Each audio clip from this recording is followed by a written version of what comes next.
Yeah, there's only so many times you can get punched in the face. Yeah, before.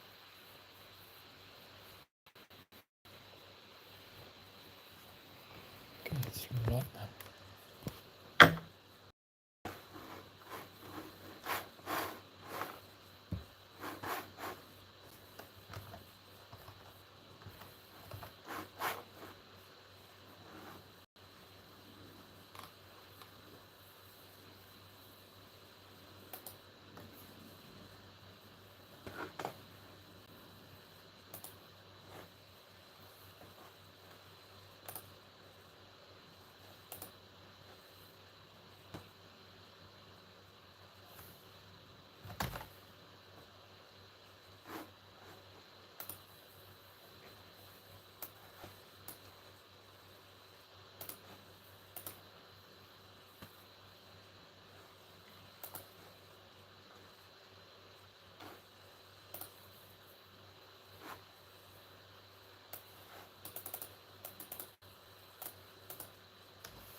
You know, we go vertical with dirty low, yeah.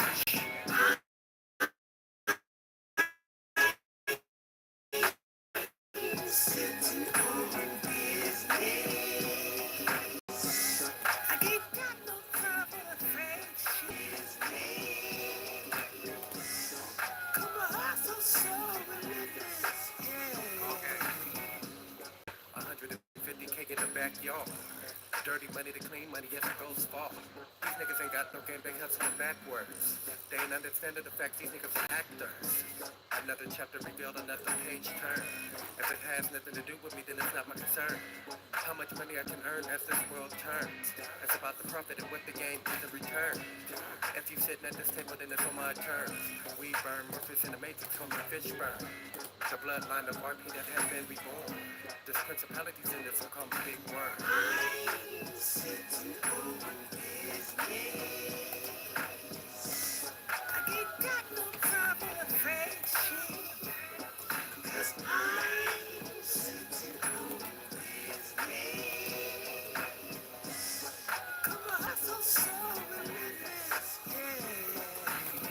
I'm on a money making mission, dog is necessary. Doing work, now I got a big heavy baby carry. You can't compare me with the rest, all we not the same. Switching lanes, shifting gears, leave you burning in the flames. I'm legendary, yo, lyrically something sinister. MC conditioner, captivating the listeners. I leave my signature on anything I touch. Nothing similar, I'm out of the ordinary. I must extraordinary, I must stand out from the regular. Stay original, I keep it hot and raise the temperature. I feel like a predator on the hunt for the kill. Got the trunk thumping, rolling in the clean coupe.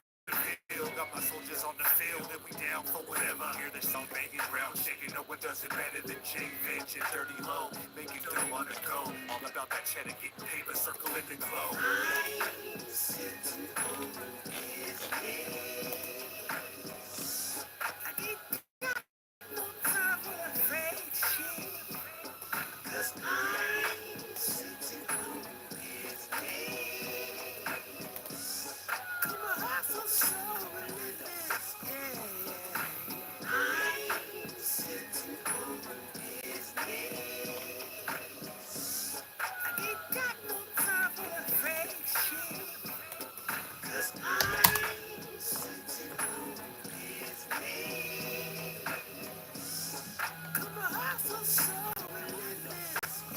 What's going on, people?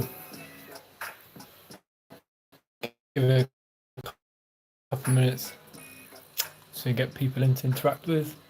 So mental health chat. Usually I give it about 5-10 minutes. See if people join and interact. Now let's see if it works. Can I get you there, nigga? All business, no feelings. You know, we go vertical with dirty low, yeah.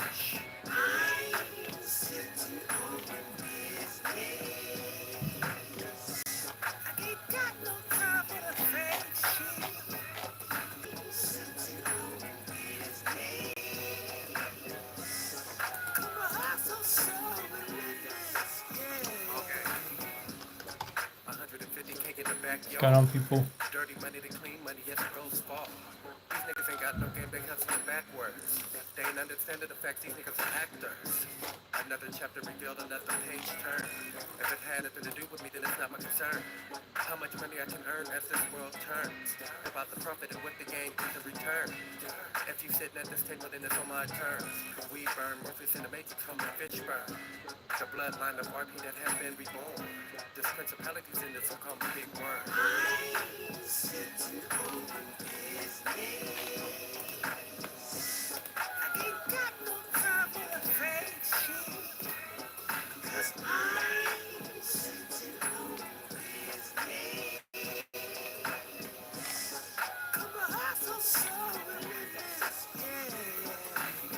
I'm on the money making mission, dog is necessary. Doing work, now I got a big heavy bag to carry. You can't compare me with the rest, all we not the same. Switching lanes, shifting gears, leave you burning in a flame. So legendary, yo, lyrically something sinister. MC conditioner, captivating the listeners. I leave my signature. What's going on, people? What's going on? What's going on? Stay original, I keep it hot, raise the temperature. Feel like a predator on the hunt for the kill. Got the trunk up and rolling in the clean. Coop the hill. Got my soldiers on the field and we down for whatever. Hear the sound banging, ground shaking. No one does it better than Jake Bench and Dirty Low. What's going on, people? Leave a comment. Let's see how many people we get in. Have a quick chat about accountability, responsibility, taking control of your own life, and some mindset changes can help you do that. That's essentially what I want to talk about. Is what's your mindset like? Victim mentality, how you can change your life by changing your mindset. These are the little tweaks and things that people don't talk to you about, that you see other people you influence and say, here's how you take control of your life, blah, blah, blah, blah, blah. But essentially, they don't tell you what your mind goes through when you're trying to change your life. And what are those thoughts in the mind, and how to pay attention to those thoughts in the mind to help you change your life. It's really getting into the nitty-gritty of the patterns and the processes of your mind. So that's what I want to talk about. So I want to see who's interacting. Thanks, Danielle. Can you see I've had a haircut and a beard trim from the last workout, because you were here in the last workout, so thanks for that. Thank you for that. I'll take that. So let's see who else is coming in. So yeah, that's what I want to talk about. How to take control of your own life, being responsible for your own life, and how to go about it. I don't know if any of you are struggling with that. And is anyone struggling with, a mind or a life where you're not in control? You feel like you're struggling. You feel like you need to recognize that what in your life needs to change. General chit chat.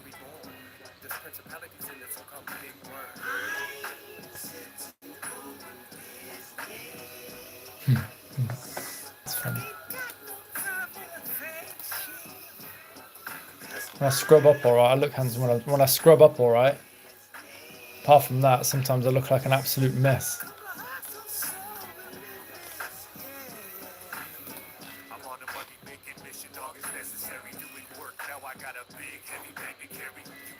See who else. I've got plenty of time, so I'm just going to chill and wait to see if people come in and then give it a go.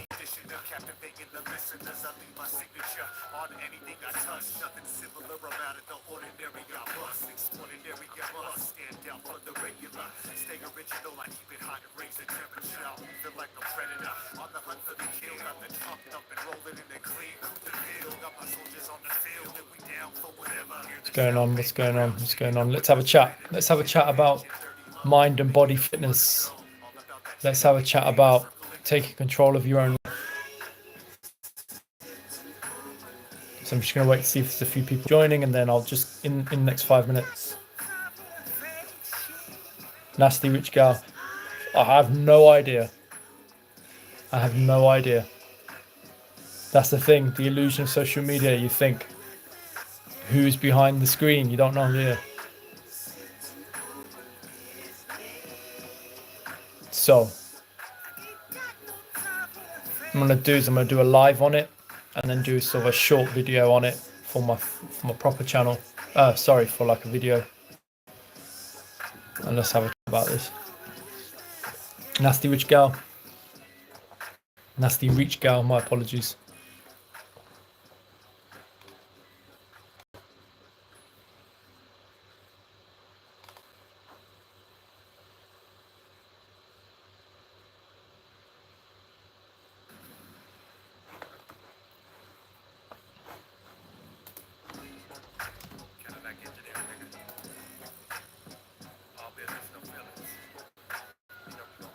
So guys, let's see. Give it 5 minutes.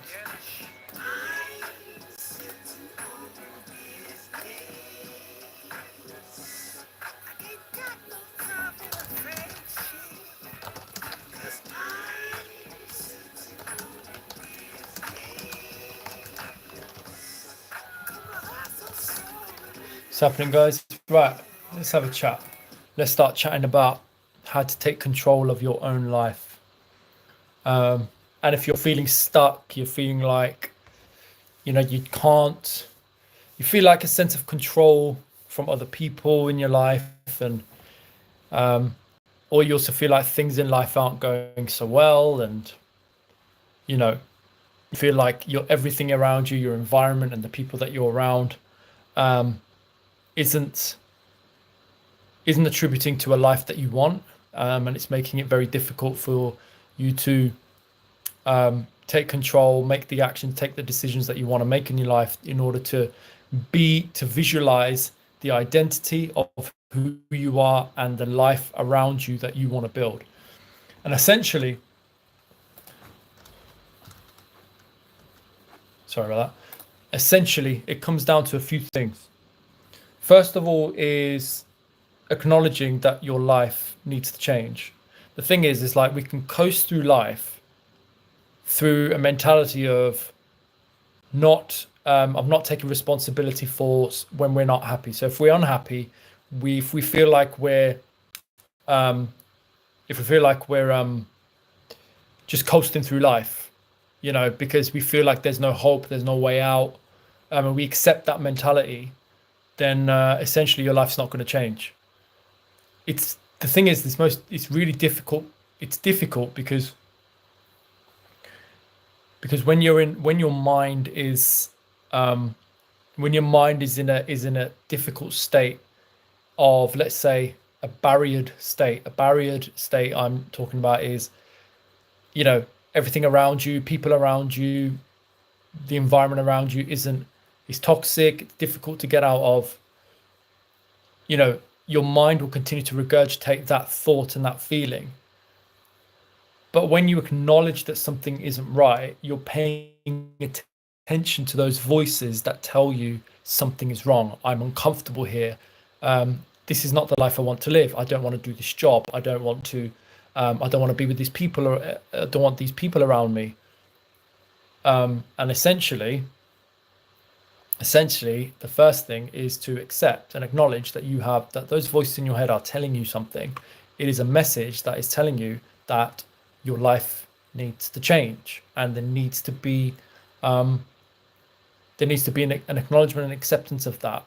It's easy that the easiest thing to do as human beings is to just forget, is to not take accountability or responsibility for ourselves. Essentially, a lot of people do that. But for the moment you realize and recognize that your life is not what you want it to be, the first thing is acknowledging that voice that is telling you that. If you're hearing that voice every single time, and that is telling you, that voice every single time is telling you that something isn't right and you are not happy, when you acknowledge, that's when then you connect with those voices essentially and say, right, yeah, something is not right here, and I need to figure out what it is. Because the emotions, your emotions will continue to play out the way it wants to play out, right? And then you'll just either sit there feeling sad because your emotions are patterned to think or feel that way. But that's a consequence of everything around you, people, location, no matter what, your environment. Now, if you actually pay attention to that and go, yeah, something isn't right here.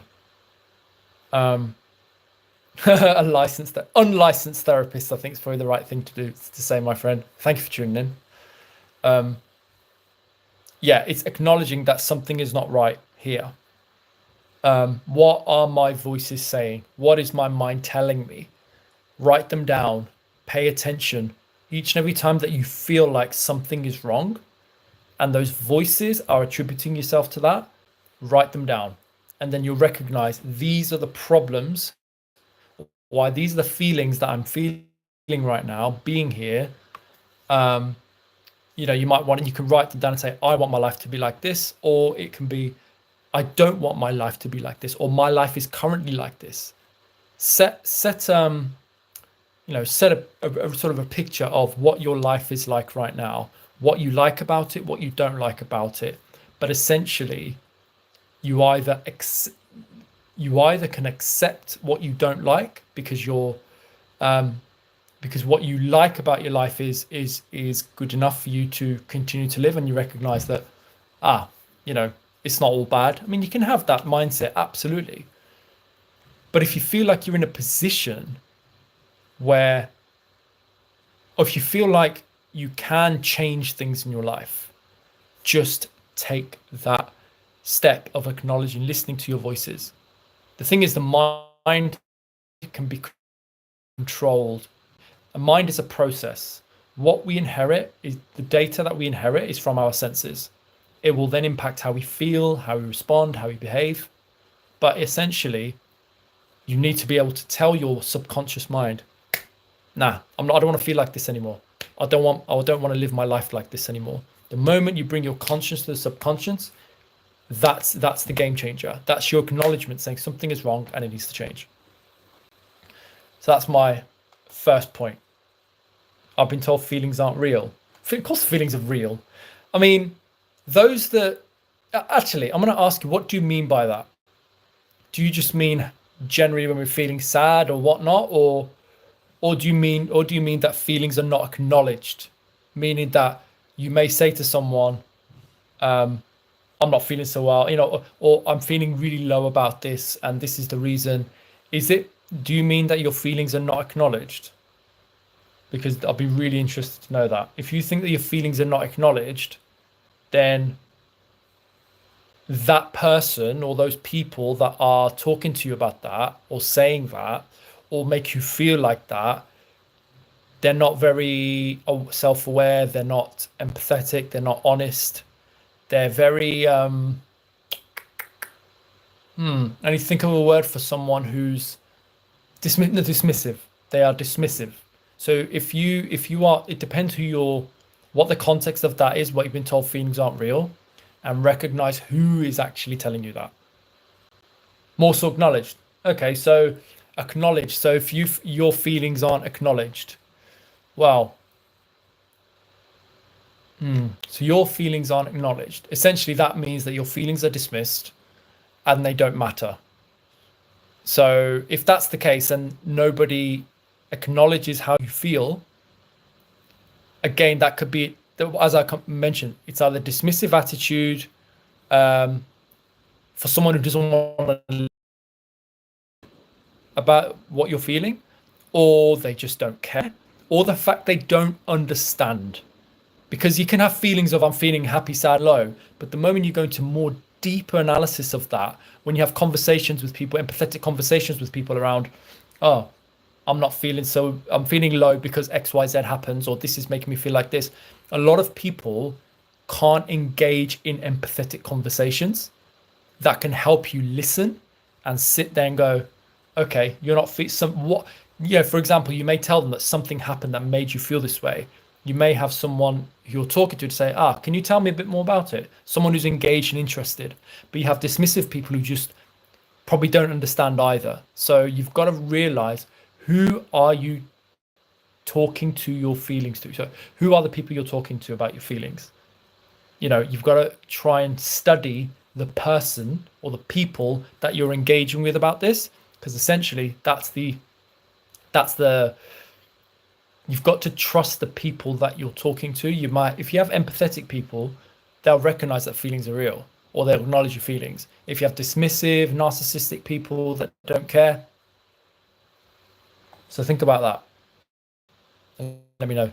Yagayit, thank you so much for joining in, my friend. Thank you, my friend. No one ever knows how you feel about yourself. Everyone thinks you are someone that is completely different to the person we think we are. So can you co-sign my passport so I can go abroad? Why do you want to, what, do you want work or something? But nasty you reach gal, just think about that for a second. If you want to talk about it, leave a message. Well, you know, you've just got to be careful with the people that you're talking to about your feelings. You know, study the demographic of the people that you're talking to. No one knows, however, how you feel about yourself. I agree. The thing is that you can only tell someone how you're feeling. That's the first thing. Everyone thinks you are someone that is completely different to the person we think we are. Interesting. Let me read that again. Everyone thinks you are someone that is completely different to the person we think we are. Ah, okay. So, oh, that word came out of my head and I can't think of it now. It'll come back to me in a minute. So that thing is, people hold a certain perception of who we are. So this thing is, we know deep down who we are as individuals. And the only way we can make other people realize that is by telling them and making them aware of who we are. We have to be vulnerable to them to say, this is who I am. These are my likes and dislikes. This is what, this is how, you know, I'm a sensitive person or whatever. If you build that demographic to those people, they will understand who you actually are. But for example, you may see your some family members for like, I don't know, 6 months, once every 6 months. And I'm trying to think of that word. Once every 6 months, right? So you see that person once every 6 months. You have a drink with them, you joke with them, you have a laugh, whatever. You paint in your mind a certain perception of that individual. But what you don't know is outside of those 6 months, that person could be really struggling with their feelings. They may be completely different outside. They may be holding a certain identity to satisfy someone else. The thing is, you don't really know, but everyone holds a perception for everyone else. So you can't, you know, you can sometimes, yeah, let's say they take it at face value. What you see is what you get. What you see is what you know. But essentially, if that person is willing to share with you who they truly are, then that's the missing jigsaw puzzle, because of that perception of that person just by your interactions. But if they deeply sit with you and go, you know what, I'm sorry, I don't like this, or this is not who I am, I don't like to do this, this is what I like to do, then there's that understanding, that common understanding between individuals. But you have to have those conversations. Nah, just trying to travel. Okay, where you okay. Where are you from, Yagi? Are you from here, the UK? From my understanding, in Santana spirituality, everything in this dunya is Maya, an illusion. Agree. Everything is an illusion. We paint an illusion of everything in our minds. Our minds are full of illusion of how life is. Let's see. So let's go in more detail. Perceptions of individuals, perception of work environments, anxiety is an illusion. Yeah, let's use those two things. Anxiety specifically is an illusion. We paint an illusion in our minds of something that is making us feel anxious, because it's a story that we're telling ourselves that can induce fear. And when that happens, that belief system or that belief. Yeah, let's say our belief system then changes, but everything in our mind is based on definitions of what we also want to believe, from experiences, life experiences, from what we see at one point in time, and we build an illusion of what life is like. We build an illusion of ourselves, of how we are as people. And that's, you know what, honestly, like, because there's a lot of people who are not so self-aware, and they'll have their own perceptions of what life is, but they won't challenge their own perceptions and think, they'll see it as truth. That's the thing, is that they'll see it as truth rather than actually an illusion that we've painted in our minds on the basis of what we've inherited and what we've experienced in our lives.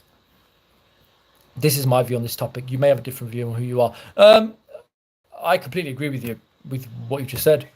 We are not defined by our body. We are not defined by our mind, body, or ego. Yeah, I agree. We are not defined by our mind, body, or ego. I agree. We are, I'm not saying controlled. I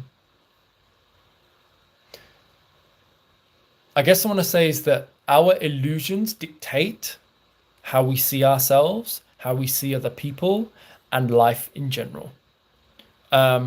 If we actually say to ourselves that what we think and what we feel are all based on illusion, then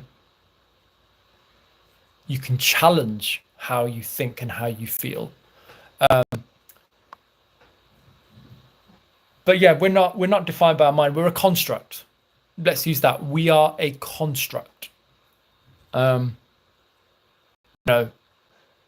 We grow up in an environment where we're born as toddlers. We experience things as toddlers. When we come through adolescence, everything in our life is an experience. But we'll have our certain belief systems of who we think we are and etc. So I completely agree. We're not defined by our mind, body, ego. Well, let's try and frame that a little bit. In general life, yes, I think we are defined by illusion.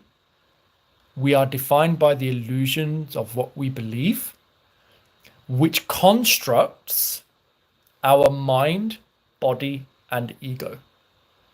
So let me say that again. Our construct is formed from illusions, which builds our mind, something like, I can't remember the exact words. We are a construct through illusion, and that sort of builds our mind, body, or ego to think a certain way, to feel a certain way. Ego as well. Ego's very fragile. There's a perception of ego just being evil, but sometimes I'm going to study a bit more about ego, and I want to talk about ego a lot more.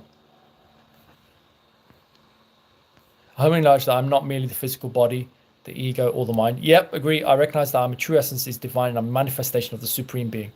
I agree with that, but you know what's so difficult is being able to live with that, living with that we are just beings. We are at a certain point in time. We are living at a certain point in time. But as I've mentioned, our constructs of our mind, body, and ego dictates how we live our lives. And just being means disconnecting from your constructs of your mind, constructs of your ego, and just living in the present moment. I am living in this present moment by looking at myself in the camera, talking to you guys, and just, I'm present in this moment to just talk about this. I'm present. If I was to say right now, I can stay silent and just look into my two eyes in this video. That is the present moment. But the thing is with life, with human beings, and it's difficult but it's living in the present moment is not easy for a lot of people. That's why people meditate. People do yoga is so they can experience the present moment for a short period of time, for 5 minutes, 10 minutes, and be able to elongate that to even longer periods of time to just live in the present moment. because our mind, body, and ego stores negativity that we regularly connect with each and every day. So staying in the present moment is a skill. It's a skill. Yeah, that's really got me thinking. It's really got me thinking. Even though we still use mind, body, and egos. We're connected to that each and every day. So we can't dismiss how our constructs and our patterns of our mind. Yes, we can work through them to transform them, but the mind and body and ego is part of us as humans, essentially. But when we're talking about just being, the thing is, we see ourselves as the construct of our mind, body, and ego. But if you think wider from that, they're just constructs. They're just processes. And that fuels our beliefs of who we think we are when we're truly not. But that the constructs are what make us think like that. I hope that made sense. Yeah, the mind, body, and mind are not us. They're processes. They're constructs. You know, they're constructs for identity. We are a construct of an identity. So I don't know. Let's use an identity as an example of. I like to talk about mental health. I like to train. I like to do calisthenic exercises. I'm a I feel like I'm a protector. You know, I'm quite overprotective. I know that. But they are constructs from experiences that we've connected with over years, and as a default, those constructs come to the fore in our actions. And but when you recognize that it's just a construct, you can change that. Saying I don't, you can define, you can change the definition of who we are. Like if I say, for example, I feel like I'm quite overprotective, right? For my family, for example, I can challenge that by saying, you know what? Yes, I am overprotective, but that's because of the construct of what I've seen or what I've been taught over time. In that you need to look after your family, or experiences of where people have said to you, look after this person, look after that person, don't leave them, kind of thing. You build a construct of being overprotective because that's what you've learned. But you can change that by saying, you know what? Maybe I am overprotective. I don't want to be overprotective. I've got to realize that human being can look after themselves as well.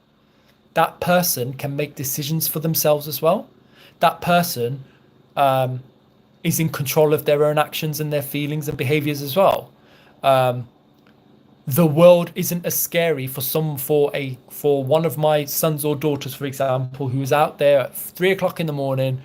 Oh, I'm overprotective. I've got to check in and see how they are. But they might be all right now. They might be all right. So it's challenging. It's challenging because these are the constructs that form us as human beings. But challenging those helps you to change that. You've got to be conscious of these things. Like, I know I'm overprotective. I don't accept it because sometimes work against me because I could be overprotective for someone who is, I don't know, who's an adult now. Parents to children. Let's look at that dynamic. Parents to children. Parents always care for their kids, but they're also overprotective of their children. But what they don't recognize is that, hang on, I'm sure my child is absolutely fine. They're in control of their own life. I'm sure they can manage their environment, make themselves be safe, so it's all about understanding our constructs, understanding our patterns, understanding our identity, and challenging our identity. Thank you, Yoga Yeet. Appreciate that. Very interesting. Or others use it for good or not good. Yeah, I mean, the thing is, others use it for good or not good. Now, the thing is with our minds, if you are not self-aware, or if your subconscious is a patterned state of mind, okay? So for example, let's look at addiction as an example. If a human being isn't aware of their addiction, the mind is patterned for them to be addicted to something. So smoking, as I mentioned, I smoke all these times a day, because my mind needs it. So like, why do you smoke? Because my mind needs it. Or it's an addiction, I'm addicted. So when my mind craves for it, I'm going to have it. So that's your subconscious mind, subconscious mind controlling behaviors, responses, and actions. And the moment you become conscious to that, is go, you know what, I need, for example, somebody says smoking is bad for you and you're going to die in a couple of years. If you are conscious of that, and you actually have a degree of self-awareness, you could change that by saying, you know what, no, I need to take actions now because this isn't good for me. But yeah, I agree. Some use it for good or not good. I agree. Look at all the people doing bad things in the world. What their experiences in life have formulated them into the people that they are. And that's what I mean by constructs. I'm going to do another video on this, the constructs of the mind, body, and ego. I'm going to study that. I'm going to talk more about it. To fully comprehend and achieve a state of heightened awareness, one must embark on a journey of enlightenment. Absolutely agree. Absolutely agree with that. Just enjoy life without harming others. I agree, yeah. But then again, people are feeding, their ego's been fed. People are feeding them it all comes down to the construct of your mind, body, and ego comes down to what you have experienced in your life and what you've learnt in your life. So everyone has a backstory. Let's say backstory. Mind and body and ego is a construct of your backstory. So look at all these people who, are bombing, whatnot. They've probably been brought up in that environment as a youngster, as a young child, and they see that as normal. They see that as reality. Because let's be honest, if people were brought up in environments that were loving, caring, charity, they would become that identity. But look at all these people who, all the natural disasters in the world that happen, look, Ukraine, for example, that conflict, they've likely been brought up through that environment and they've lived their life through that environment. So therefore they see power, greed, all of this is the norm because they may potentially see others do it. They may see their peers doing the same thing. So you've got to realize that everyone's backstory shapes who they are. People that are nice people, good people, are probably brought up in a very healthy background, brought up very well, had a good upbringing, were exposed to healthy things, exposed to like charity, exposed to helping people, compared to others who have been brought up in environments that are toxic, money and always needing money and always showing off. Your backstory will dictate how you live your life. It's as simple as that, in my opinion. But sometimes in life as an adult, recognizing what's right and wrong there comes to a point where you've got to be grown up to recognize what's right and wrong. So if you're making mistakes in life, you recognize that they're wrong. If someone tells you that they're wrong, or there is if someone is continuing to feed those bad things, they'll keep doing those bad things, right? It's as simple as that. If someone comes up to go, what you're doing is wrong, at least it makes them think, you know what, this is actually wrong. I need to correct my mistake. On that journey, even the best mediators. Yep, agreed. To gain understanding of our identity. Yep. What do you mean? What do you gain from understanding your identity? You gain peace and moksha. I gain peace from knowing I'm insignificant and that nothing matters.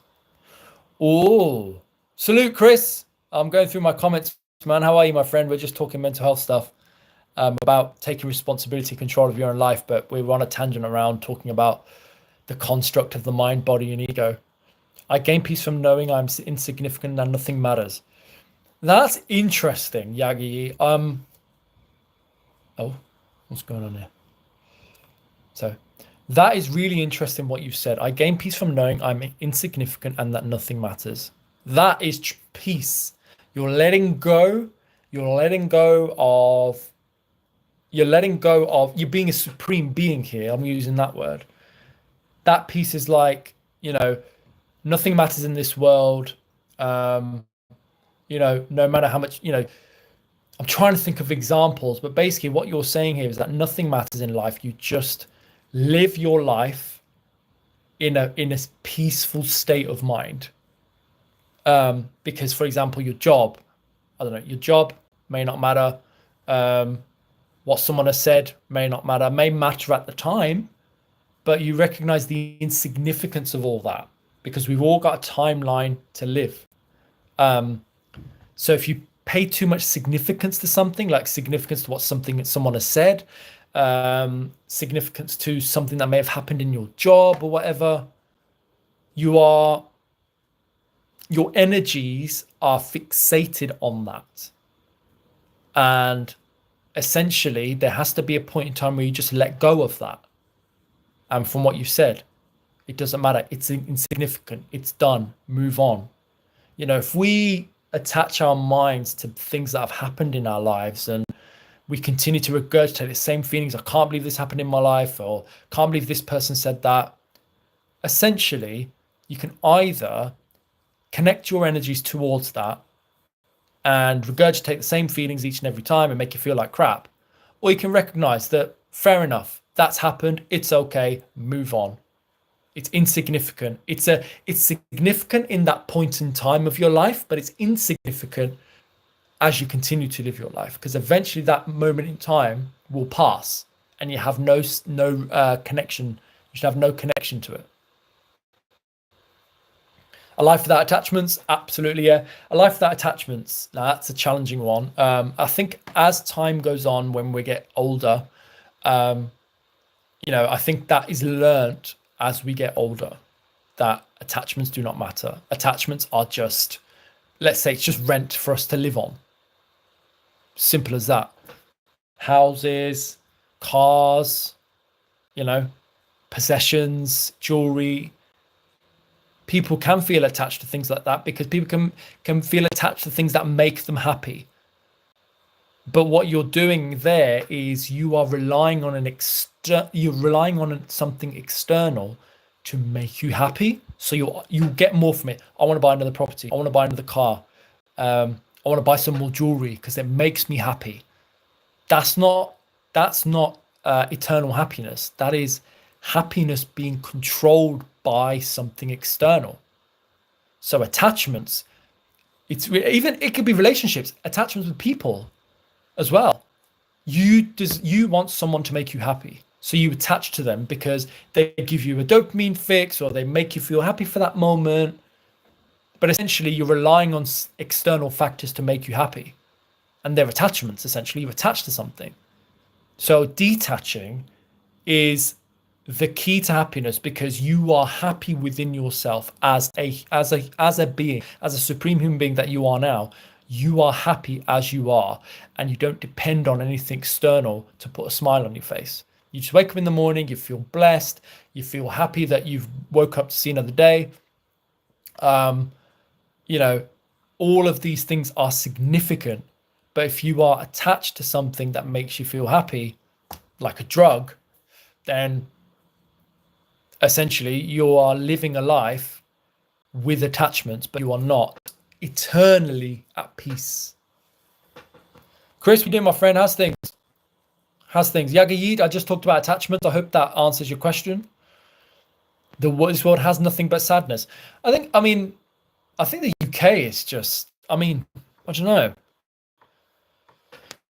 But there's a lot of things around this. Like you can be eternally happy without controlling the external factors of life, as in, I don't know, bills going up, for example. There's not something that you can control. Life is going to play out the way it's going to play out. How you react to how life's going to play out is essential to whether you carry happiness or you carry sadness. It's your reaction to things that happen. The world's going to continue to move. Things are going to change in life. Nothing's going to stay the same. How you react to that, or you don't react to it at all. You recognize that life is just going to keep passing by and I'm just going to remain at internal peace throughout. That's skill. That is not easy, because especially if you've got families and stuff, and for example, bills are going up, and you know that's going to impact you because you're going to think, oh, how am I going to pay the bill, or I've got to earn more money. It's the factors of your life will dictate your happiness and dictate your state of being. Your life will dictate your state of being. So if you've got a lot of difficulties, you've got a lot of pressures, you know, to feed your children, for example, that's going to dictate a stressful state of being, a controlled state of being, where you have to go into work and you have to earn more money. But essentially, if you don't, or you have detached, or you detach from these things, I mean, it's not easy. I'm not using that as an example, but when you detach, you recognize that you are just your true self on this earth. You're not attached to anything. You wake up, you're in control of your life, you're in control of how you feel, and your mind is empty. It's empty from stress. But I agree, the world has nothing but sadness, but I think a lot of external factors do dictate that. But how you react to those is really significant to determine whether you are happy or sad. Just sounds like a way to tell yourself that you are better than others. Yagi, come back to that. What do you mean? Because I've spoken on a different subject. What do you mean by that? Your body is a prison in this world of illusion. Yeah, it is. I think mind is also like, you've just got to, you know, we see the world in our own minds. We have a definition of what the world is like. And that is a prison in itself, because that dictates how we react to things. You know, being free and a state of being is so, I don't think it's easy by any stretch, but significantly it's valuable, so that you don't recognize that things are going to happen in life, things are changing in life, and you know, life is going to move on, people are going to leave you. You just recognize that life is going to do its thing, the universe is going to do its thing, but you accept that. That's, in my opinion, acceptance is such a difficult skill, but it's such a valuable skill, to just realize that life is going to do its thing. Only the human mind is the world full of sadness. I can argue that. I mean, only in the human mind is the world full of sadness. Only in the human mind. Yeah, I can see that, because as I've just mentioned, I've just spoken to you now, is that if we accept the world is, you know, just accept, have a definition of what the world is, or accept the world the way it is, right? And recognize that happiness is within yourself. It's in this present moment. The world is a big, bad place, but I know how can I make myself happy in this very moment right now? Put music on, have a dance. You are in control of this moment, essentially. You can be happy right now if you wanted to, or you can think about the past and the future and this, that, the other, that contributes to making you feel sad, a breakup or whatever. But in this present moment, you can control this present moment. You can just do something that makes you happy and puts a smile on your face right now. But the world is full of sadness because we prey on the external world and we don't do enough internal work to feel happy and just accept the external world for what it is. Enlightenment is just a way to say you are enlightened and I'm not. It's just a way to be. Just so not everyone knows it. No, it's a way to have no ego, because the ego is not you. The ego is an illusion. I do agree the ego is an illusion. Ego is your idea of self. Okay, bit of a challenge here. Ego is your idea of self. It is an idea of self, yes. Yes, that I agree with. How can you have no ego? It depends, in terms of ego, how you connect with your ego, essentially. Recognizing that Oh, now this is challenging. Now this is a lot of comments here. Damn, I've got so much to go through. Whoa, Gobbly Penguin, I've just come back to this, and we were just talking about internal happiness and the external world and how we feed, how life, lots of topics actually, how sadness feeds, so how the external world feeds our sadness, but essentially how we react to how bad the world is, or how our perception of the world is. And we were just talking about ego, and there's a bit of a debate around ego here. So I just want to be able to try and see and react to some of these. There's no way to have an ego. You are conscious. You are consciousness, not ego, body, the mind. Yeah, you have to blank your mind, because the mind is not you. It's keeping you in this illusionary world. The mind is, as I said, the mind is a construct. So mind is patterned. It's a patterned state of, no, let's start that again. The mind is a patterned construct, essentially. But I agree it's a form of illusion, because it's on the basis of, our mind is a construct of our experiences, our upbringing, what we've learned, what we've inherited in those senses.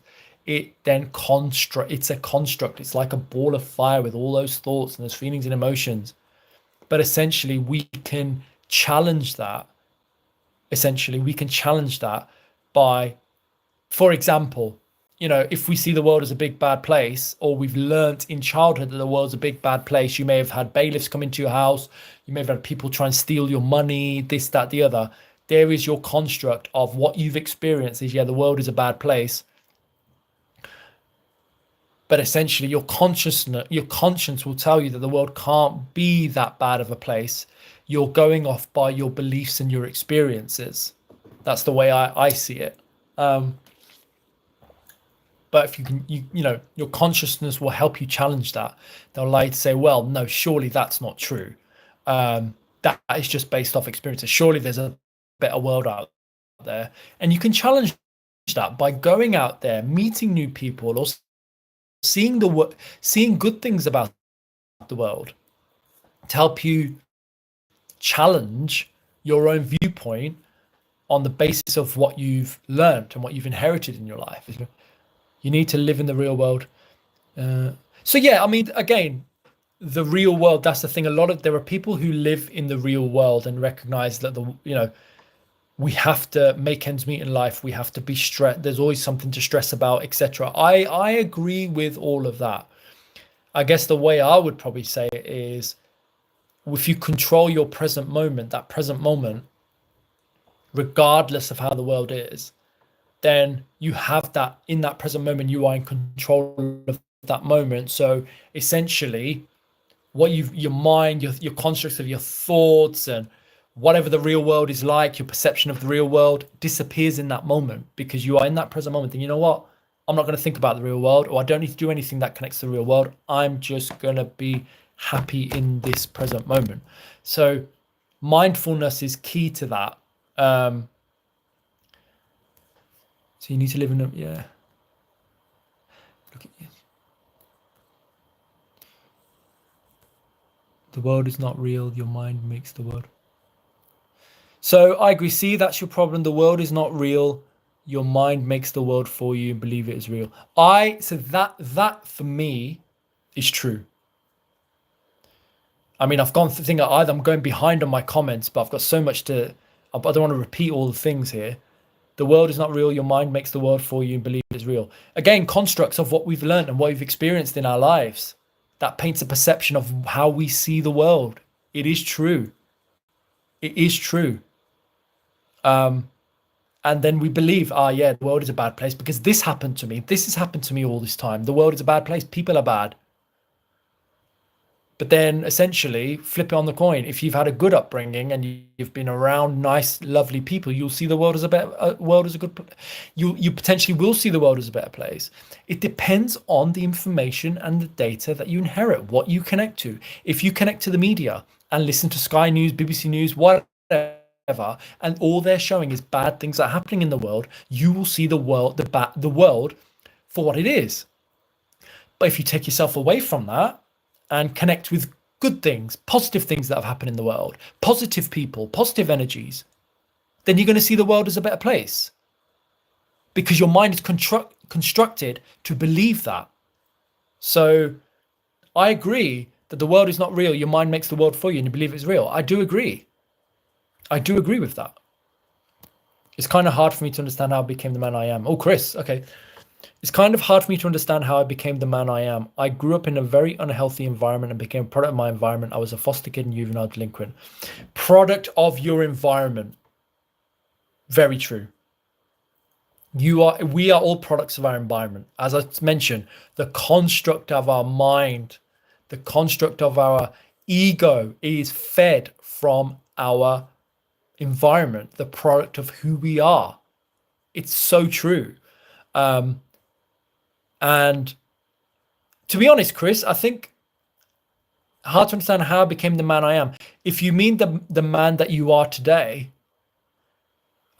you will have a story to think back on that has helped you form how you are right now. Whether it's somebody that's helped you, whether you've just gone inward and gone, you know what, this is not the life I want to live. Everyone, you will have your own backstory. I grew up in a pretty unhealthy environment as well, to be honest. But I've had to take steps away, and I've had to connect with things in the world to challenge my viewpoint on my world, because my childhood and upbringing wasn't the greatest. I always see the world for a big bad place and for what it is. But essentially, what you feed yourself is what's going to define how you define your viewpoint.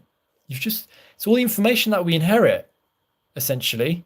Like if I went on, like I said, if I went on news channels and saw all the bombings that are happening in the world, I'll just see the world for a bad place. But you know, if I say, you know what, I'm actually going to put something else on that makes me happy, or see some good work that somebody has performed, the charity, or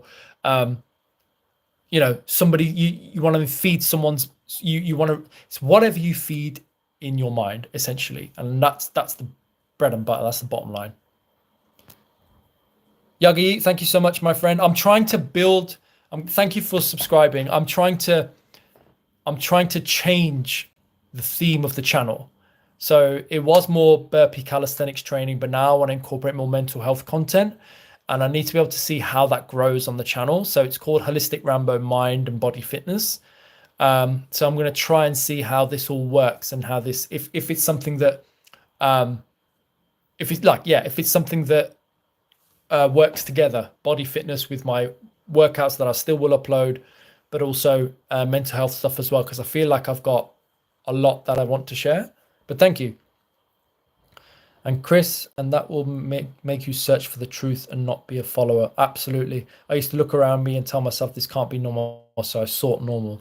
Yeah, I think normal is an illusion as well. I used to learn that illusion, that normalcy is an illusion. It's a definite, what is normal? There is no such thing as normal. Normal is, I've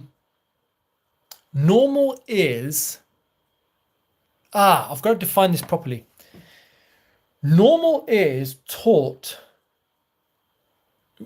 because there's no such thing as normal, essentially, right? Normal is basically is like 95% of what the population do. Go to work, earn money, come home, feed the kids. Definition, or a definition of how life should be when everyone is doing the same thing. And essentially that is defined as normal, but there's no such thing as normal in our life. I think it should look normal as, I changed normal to, this can't be normal, so I sought grounding. I think grounding is probably the right word, for you to just, grounding. I think grounding is probably the right word. I guess what I'm trying to say is you've identified that in your life, that in an unhealthy environment in your life wasn't normal, right? Great. So I guess it's just you grounded yourself and recognized that it's not normal. And now you've tried to, I think everything you do is routine, right? But it's grounding routine. You do your training, you know, you go to work, you know, you're with your family. It's I like the word grounding because all of those toxic things in our lives, you're right. It's not right. It's not right, and it's toxic, and it's difficult to connect with. But essentially, you've taken a step back, you've grounded yourself to think, hang on, let me change my own perspective of what life should be like. And you've gone into another path in another direction. So I understand what you mean by being normal. I understand that, which is just how 95% of the world probably works.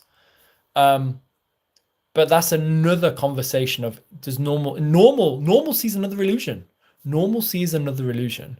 We just see normal on the basis of what everyone else does. So, but I see what you mean by that. Normal meaning, I need to ground myself. I need to just do me. Who is Chris? Do me, essentially. And now you've followed that path. And now hopefully that is your normalcy now, right? Is that you are doing what you've set out to do, essentially. I hope that made sense, by the way. But that is a challenge. You know, I want to understand normal. People use that word a lot, but that doesn't really exist. Maybe I should do this thing. Thanks. Yagi, why do people chase eternal happiness? It's okay to not be happy. You should not be happy at all times. Feeling happy or sad is a response to the outside stimuli. I agree that you cannot always be happy, but the way I'm thinking about it is, well, actually, no. Because that's coming from a background of I don't want to say sadness. That's coming from a background of difficulty. If you've had a difficult life, or you've had, which has contributed to making you feel sad, or your life has been on the way very difficult, and it's attributed to making you feel sad, then you will always try and seek those minimal happy moments in your life, and you will accept that for contentment, as in, I am content because I have fleeting moments of happiness, but I appreciate that life is not always like that. Life is stressful. It can have its difficult moments, etc. But eternal happiness is just it's a state of being. But essentially, you've got to have no attachments to the outside world. All you focus on is your state of being every single moment and being present in that moment. I agree from the world lens, it's not easy to be happy all the time and chase eternal happiness. But essentially, that's what yogis do, right? Or spiritual people who disconnect from the outside world and try to practice eternal happiness here, an eternal state of peace. But I agree for the world and the way the world is, most of the world is, and our experiences of the world, we've been brought up in this big bad world, right? So I agree. Sometimes I'm like that. I say to myself, it's okay to be sad, but it's not okay to remain sad. If you recognize that you are sad, there'll be a root cause behind why you're feeling sad. It doesn't mean, I'm just going to be happy, forget it, I'm just going to be happy. Because essentially what happens is our patterned minds, when we're feeling sad, subconsciously we're feeling sad. We can feel happy for a present moment, but we'll go back to feeling sad eventually. But feeling happy or sad is a response to outside stimuli. I agree, outside stimuli, but it's also your own, like I said, it is your response to that. It is your response.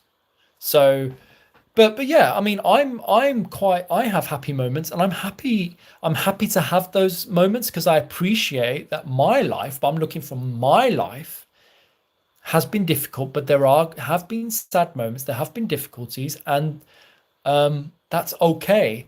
It's actually recognizing that, can I chase eternal happiness? Realistically, no, I can't.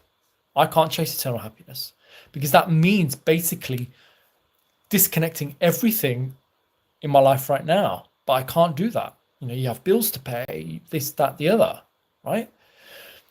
So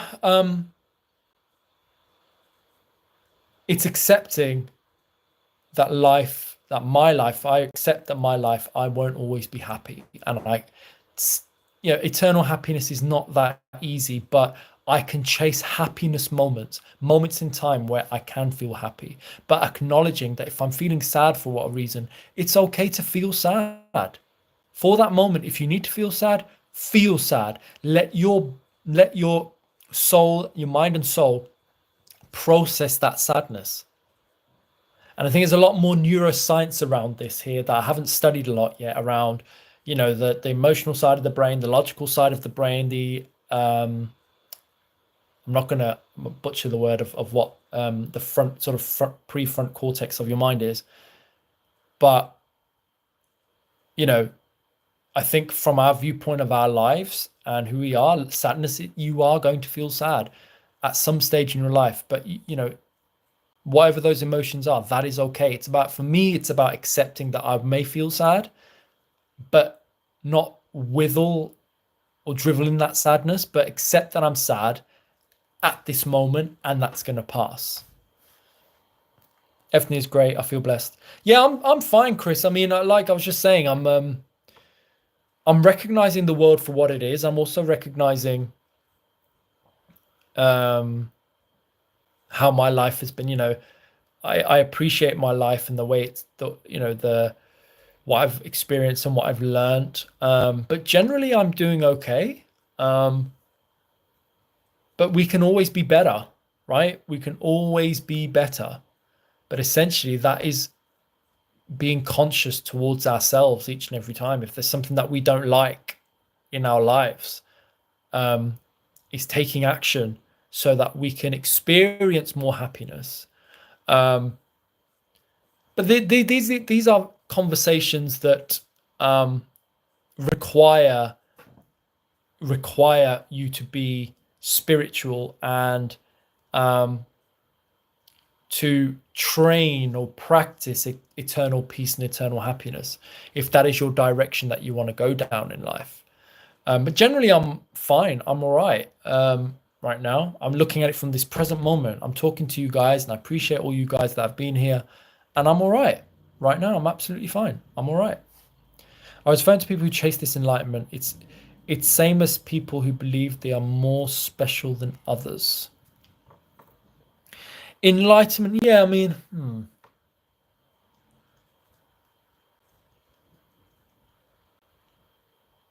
interesting. That's an interesting viewpoint. That they believe they are more special than others, and that's people who chase enlightenment. I think that's just a perception of everyone's viewpoint. Chasing enlightenment, it depends really. I mean, that is an interesting viewpoint. I'm gonna take that away and think about that. When something bad happens to me, I find that it's to learn about what I value in life, and you can learn from it. Maybe if you lived an easy, happy life, you'd never had learned lessons. That's also interesting.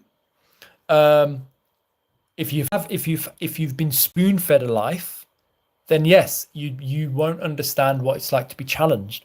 You won't understand what it's like to experience hardship. You will not learn how to overcome hardship, how to overcome difficulty, and those lessons of mistakes that you've made in your life. How do you learn that?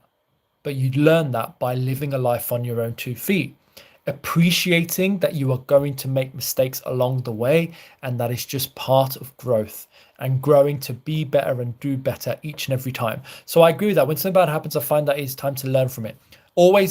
Thing is in life, when things go wrong, always look at it from this perception that there will always be a positive in every negative, and there will always be a lesson to learn.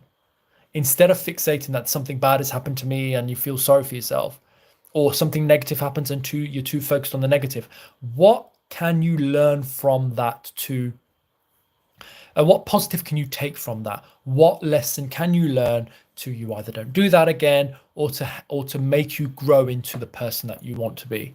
But I completely agree. You need to experience these difficulties in order to realize who you are. Sorry if my message are incoherent. I dropped out of school in year 7. You dropped out. Okay, no, it's fine. I understand. I guess what I'm trying to do is take your messages away, and I'm trying to understand your viewpoint and how you mean by that. But it's absolutely fine. I'm not taking it as face value. I'm thinking about them. So no, it's okay. Yagi, let me know what you do. I'm assuming you dropped out of school in year 7. I'm assuming you went straight to work. Grounding is a lot better than normal. That's perfectly explained. I feel like life and happiness is a lot about perspective. Everything in life, Chris, like I said, viewpoints in life, it's all about our perspective. But our perspective is fueled by our experiences. So, like I said, we've seen bad shit happen in our lives. Therefore, we have the perception of that the world is bad. But we can challenge that perception, essentially, because our perception is formed from, like I said, experiences. But surely that can't be true for it can't be true for the whole world, surely, right? So it's really important to challenge your viewpoint and recognize that your life and your perception of life can change, but you have to be attentive and conscious to that. Being sad just means that something has to change. So I can challenge that. It depends what you mean by sadness, because what if you've lost a family member? You're going to feel sad about that, right? But it depends on what we're thinking about. If we're thinking about something, it depends. Like sadness, we can feel sad, of course, but if we're talking about depression for our lives, or we feel like our lives are not worth living for whatever reason, there'll always be a root cause behind that, and you've just to be conscious to that viewpoint and recognize that something has to change. So yeah, but I think I get what you mean by that, but I'm not going to say that being sad means that something has to change, because there are lots of reasons why you're being sad. And again, you lose a family member as well, at the end, essentially. But I think we're looking at, if we frame it from the state of that, if you've, like, we come back to what we spoke about, is responsibility in your life. Take it, if something is wrong in your life that, that's feeding your sadness, in most areas, not talking about someone passing away or whatever, things that make you sad but you can't control. If you can control what is causing you to feel sad, then yes, you can make that change. And essentially, which is my next point I was talking about, is how you can take responsibility, is to not be a victim.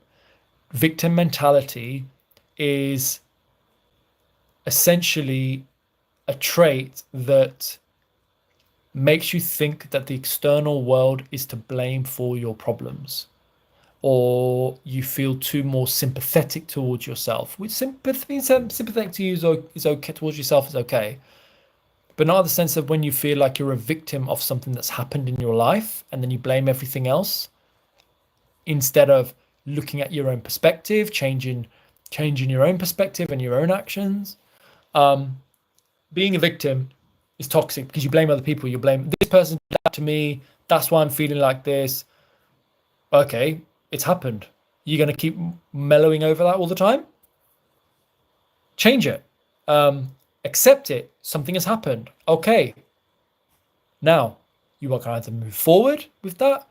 You can either move forward with that, or you can just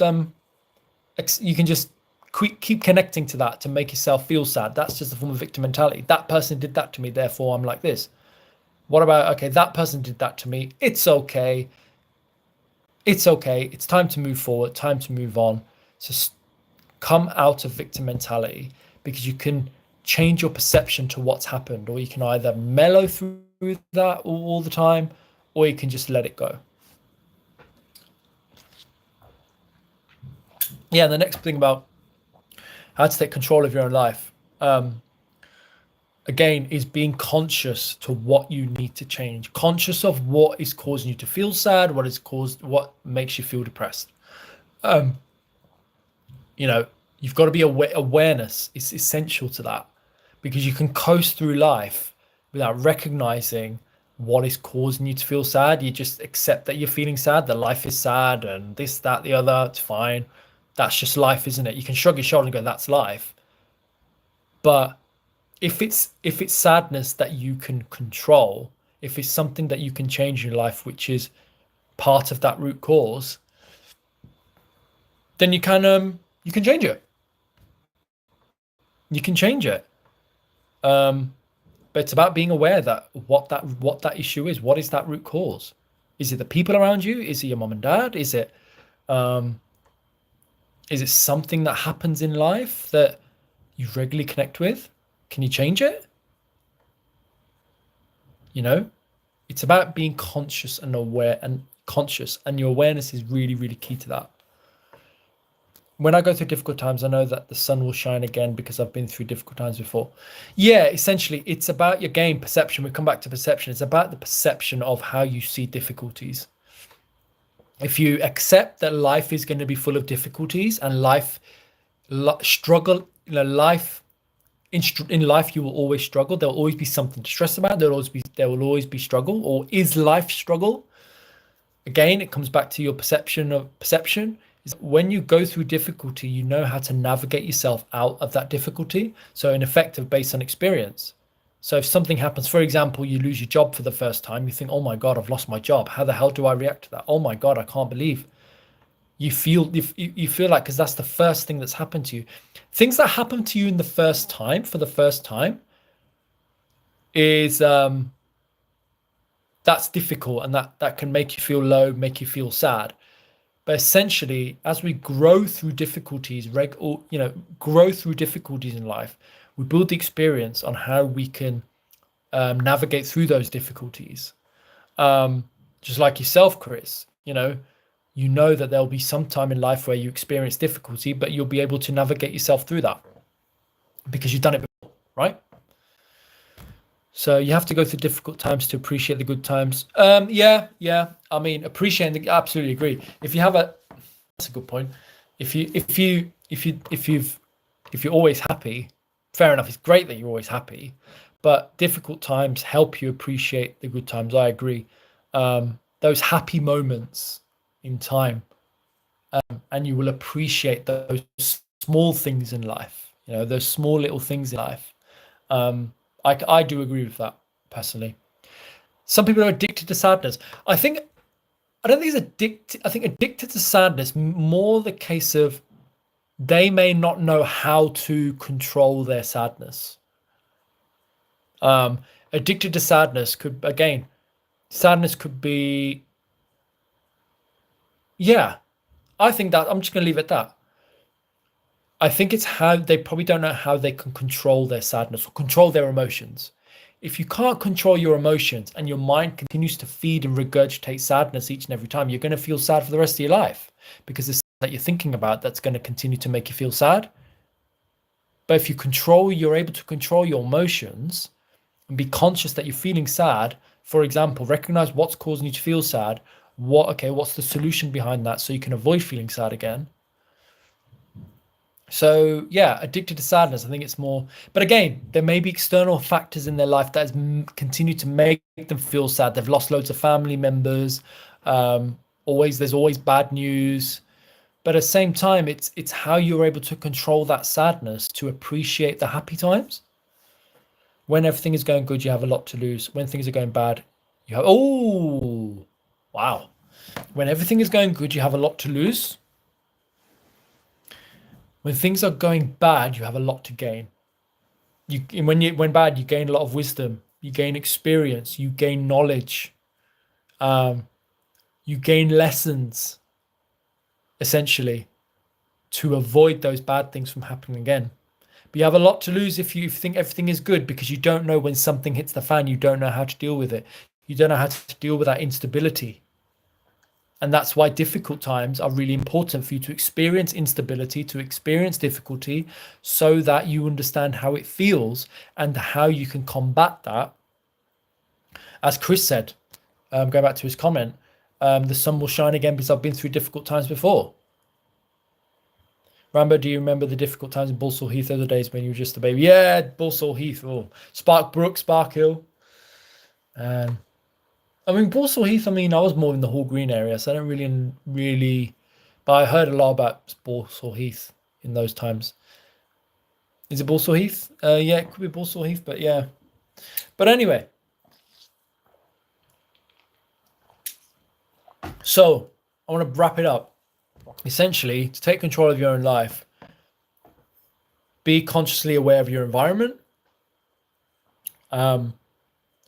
take action, essentially, and stop the victim card, essentially. You know, I'd say those three things, because those things are easy to do, but your character is dependent on how you react to those things.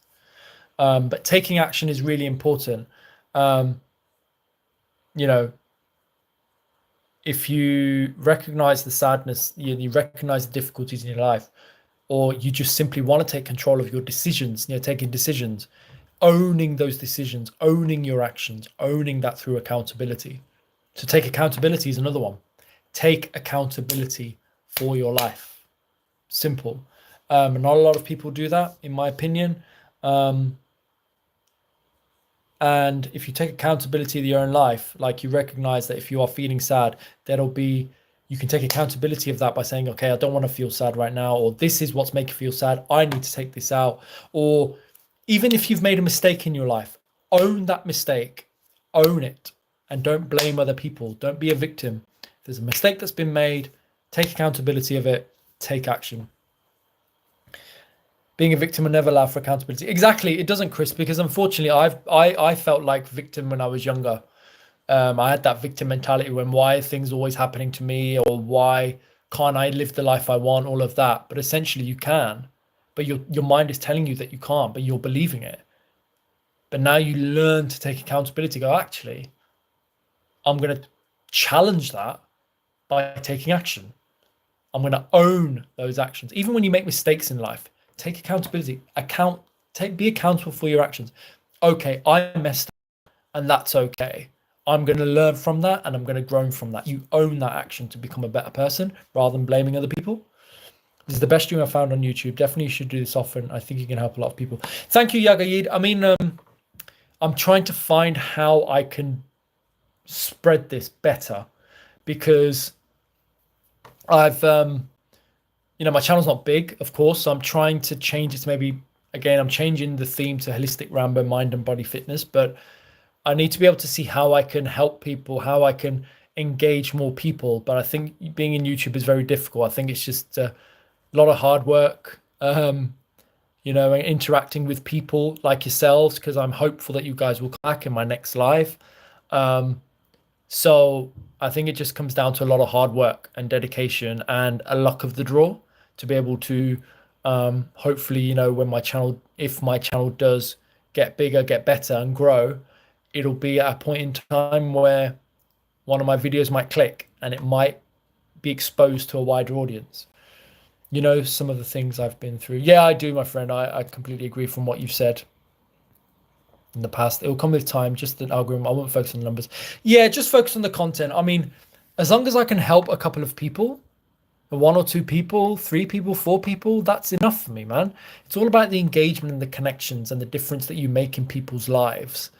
And I want to be able for people to say to me, you've changed my life. If that's one person, at least I'm doing something good, right? I completely agree. I will keep doing this. I will hope this change of theme in my channel works. And I've got to determine whether lives are better, lives for mind stuff, and then just normal videos for my burpee channel. I'm not sure, for my fitness, I'm not sure. So I have to be able to see. I mean, I could always do another channel. I could always create another channel But at the moment, I'm going to keep them together, given that I've got 2,000 subscribers. But I might get a different viewpoint on that from people who are more experienced in this field. So, all right, guys, I'm leaving it there. It's been an hour and a half. I'm hungry. I need to eat. I'm starving. If they go well together, then that's good. That's why I'm changing it to Holistic Rambo Mind and Body Fitness, so it engages two areas. And I will try and see how I can mix my fitness with my mind as well. So, like, you know, for example, how to build discipline, how, you know, the benefits of fitness for your mind, those kind of things probably. So, but there's plenty of things I can engage on. So let's see how it all pans out. The channel will grow. Yeah, hopefully. I hope so. I'll just keep trying. Yagi, thank you so much for tuning in. Good night, my friend. Thank you very much for your engagement. Chris as well, if you're still there. Thanks, buddy. I really appreciate it, brother. Anyone who wants to connect with me, please let me know if you want to connect with me privately, whatnot. I just want to be able to help as many lives as I can. I'm not saying I'm a therapist, because I'm not, or licensed therapist. I've just learned a lot along the way in life, and I want to be able to share my experiences and my own sort of viewpoints on things, and my growth journey, essentially, that's made me the person I am today. And I want to be able to share those lessons and wisdom to people. Most people who care about their mental health also care about their... Yeah, I agree. You know, they go hand in hand, essentially. So I may do more content on how fitness can help your mind and how your mind can help your fitness as well. So yeah, that might be a good viewpoint. So Chris, Nasty Reach Gal, thank you so much for staying on. I really appreciate it. I'm going to sign out now and go get some food, but thank you for tuning in. I greatly appreciate the content, the communication and engagement, and I'll do this again sometime soon.